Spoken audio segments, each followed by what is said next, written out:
तो हमारा टॉपिक है स्प्रिंग, एसएचएम, जाकिर रतर, ये नहीं है हमारा टॉपिक। इसके बारे में कभी अच्छे से डिस्कस करेंगे। तो खैर स्प्रिंग की बात करेंगे। बेसिकली जो ये स्प्रिंग है, इसमें लगते हैं 2 या 3 लेक्चर, फुल फ्लेजेड 2 या 3 लेक्चर लगते हैं और स्प्रिंग एंड होता है उन्हीं में। क्योंकि अक्सर इससे सवाल पूछा जाता है एग्जाम में।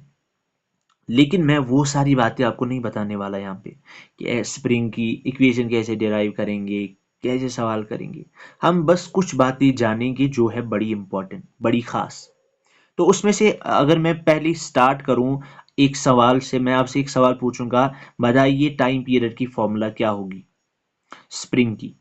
तो आपको पता होगा, आपकी इस जुबान पे ही होगा, टाइम पीरियड बराबर 2 pi under root of m/k।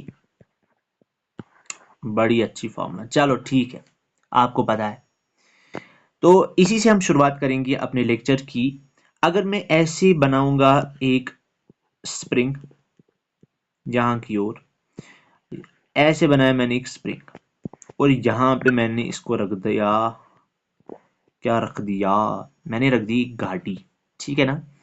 तो स्प्रिंग कांस्टेंट के, अब इस गाड़ी को मैंने धक्का दिया थोड़ा सा, ये थोड़ा सा आगे जाएगी फिर वापस आएगी, फिर से ऐसे आगे जाएगी फिर वापस आएगी। तो ये परफॉर्म करेगी अब एसएचएम, सिंपल हार्मोनिक मोशन।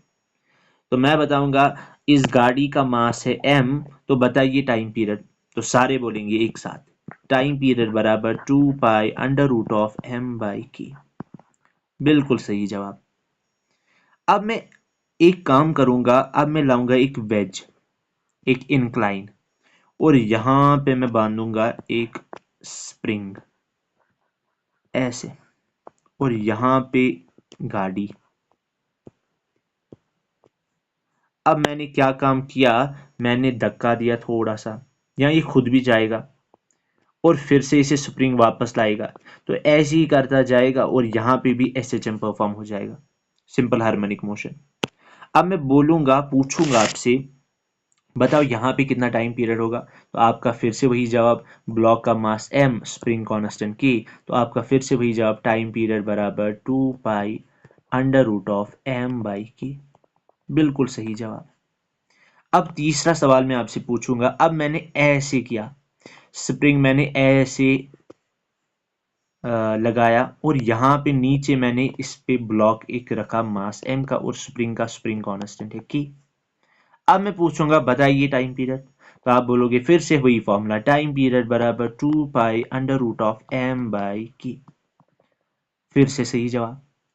तो इसका मतलब ये सारी बातें बोलने का मकसद मेरा यही है कि जो टाइम पीरियड की फॉर्मूला है t बराबर 2 pi under root of m/k, वो इंक्लाइन पे डिपेंड नहीं करता। It is independent of inclination, it is independent of inclination. ये पॉइंट बिल्कुल याद रखना, दिमाग में बिठा के रखना। मतलब चाहे ये गाड़ी या ये स्प्रिंग ऐसे ऑसिलेट कर रहा हो, ऐसे ऑसिलेट कर रहा हो, या ऐसे ऑसिलेट कर रहा हो, टाइम पीरियड हमेशा रहेगा 2 pi under root of m/k। पहली बात, और सबसे इंपॉर्टेंट बात। तो खैर ये तो आपको समझ में आ गया, मुझे ये बिल्कुल पता है। अब हम इससे आगे जाएंगे, इससे आगे जाएंगे। अगर मैं एक ऐसा केस बनाऊं, यहां की ओर ध्यान देना, डायग्राम मेरी बिल्कुल बकवास है मुझे पता है। अब मैं यहां पे एक स्प्रिंग रखूंगा, और यहां पे मैं रखूंगा एक ब्लॉक जिसका मास है m। ये है सरफेस नीचे। अब मैंने क्या काम किया, मैंने फिर से ब्लॉक को थोड़ा सा धक्का दिया, ये फिर से फिर वापस आएगा, फिर से जाएगा वापस आएगा। तो ऐसे ही ये चलता जाएगा, और यहां पे भी सिंपल हार्मोनिक मोशन एग्जीक्यूट होगा, परफॉर्म होगी। अब यहां पे मैंने बताया स्प्रिंग का जो स्प्रिंग कांस्टेंट है वो है k, और ब्लॉक का मास है m। तो बताइए टाइम पीरियड, फिर से t बराबर 2 pi under root of m/k। लेकिन वो फॉर्मूला होती है तब जब स्प्रिंग का मास नहीं होगा। अगर मैंने आपसे ये बोला कि इस स्प्रिंग का जो मास है, इस स्प्रिंग का मास है m, और s नीचे मतलब स्प्रिंग का मास। अब मुझे बताइए टाइम पीरियड। और अगर आपने फिर से बताया टाइम पीरियड बराबर 2 pi under root of m/k, तो बिल्कुल गलत आपने बताया। क्यों?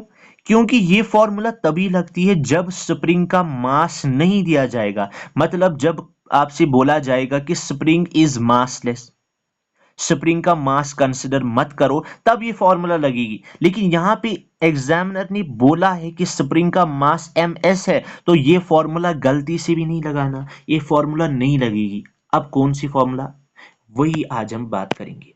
इसके लिए जो फॉर्मूला आप यूज करोगे वो होगी t बराबर 2 pi under root of mass m, वो है मास ऑफ ब्लॉक, प्लस जो स्प्रिंग का मास है ना ms, उसे आप डिवाइड करोगे 3, plus ms divided by 3 and whole divided by k, जो कि पहले भी था स्प्रिंग कांस्टेंट। तो असली फॉर्मूला ये वाली फॉर्मूला है, असली फॉर्मूला ये वाली फॉर्मूला है। कब लगेगी ये फॉर्मूला, जब स्प्रिंग का मास भी इंक्लूड करना पड़ेगा। So if mass of spring is also taken into consideration, then you must use this formula, और वो फॉर्मूला क्या है, t बराबर 2 pi under root of m मतलब mass of block, plus ms/3, ms मतलब mass of spring, divided by k मतलब force constant, stiffness constant या spring constant, कुछ भी बोल सकते हो। ठीक, तो पहली बड़ी खास बात ये, अक्सर गलत होता है सवाल जब ऐसा सवाल पूछता है एग्जामिनर, तो बच्चे क्या करते हैं, वही फॉर्मूला रट के आते हैं, टी बराबर 2 pi under root of m/k, m mass of block. लेकिन मास ऑफ स्प्रिंग भी अगर दिया जाएगा तो प्लस करना पड़ेगा, कैसे, ms/3, ये फॉर्मूला याद रखिए। तो होगी दूसरी बात। अब हम इससे आगे जाएंगे, इससे आगे बढ़ेंगे। अगर अब ऐसा सवाल दिया जाए, एक स्प्रिंग में फिर से बनाऊंगा बड़ी बकवास हैंड राइटिंग के साथ, यहां पे मैं रखूंगा मास m1 और उसके ऊपर मैं रखूंगा मास m2। अब मैं आपसे पूछूंगा टाइम पीरियड, तो यहां पे कोई मसला नहीं है, वही फॉर्मूला t बराबर 2 pi under root of m/k। अब मुझे बता m कितना होता है, m होता है मास ऑफ ब्लॉक, यहां पे दो ब्लॉक्स है ना, तो यहां पे इसीलिए आएगा m1 plus m2, m1 plus m2 divided by k। ठीक, तो यहां पे कोई मसला नहीं है, बड़ा बड़ा आसान।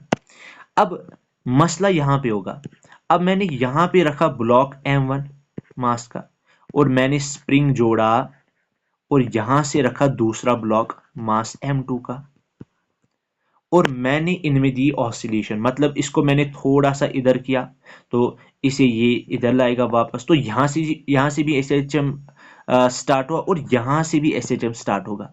अब मैं यहां पे पूछूंगा आपसे टाइम पीरियड बताइए, और अगर आपने फिर से बताया टाइम पीरियड की ये वाली फॉर्मूला, अब वो फॉर्मूला ये है, बिल्कुल गलत। अब की बार ये नहीं लगेगा। क्यों?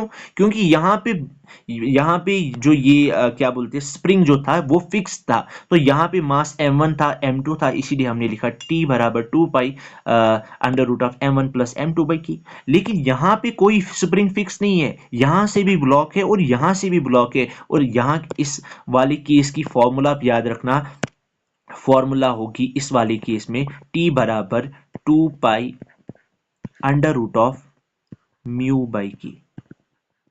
बड़ी जबरदस्त फॉर्मूला, बड़ी खतरनाक फॉर्मूला, μ/k। और ये म्यू क्या है, this mu is nothing but reduced mass, मतलब म्यू बराबर m1 into m2 divided by m1 plus m2।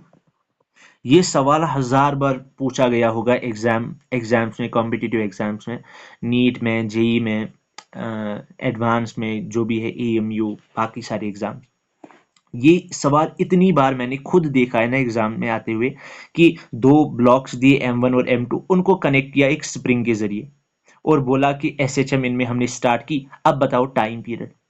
तो टाइम पीरियड की यहां पे बड़ी खास फॉर्मूला, बड़ी इंपॉर्टेंट फॉर्मूला क्या है, t बराबर 2 pi under root of μ/k, और जो म्यू है वो किसके बराबर, m1 m2 by m1 plus m2।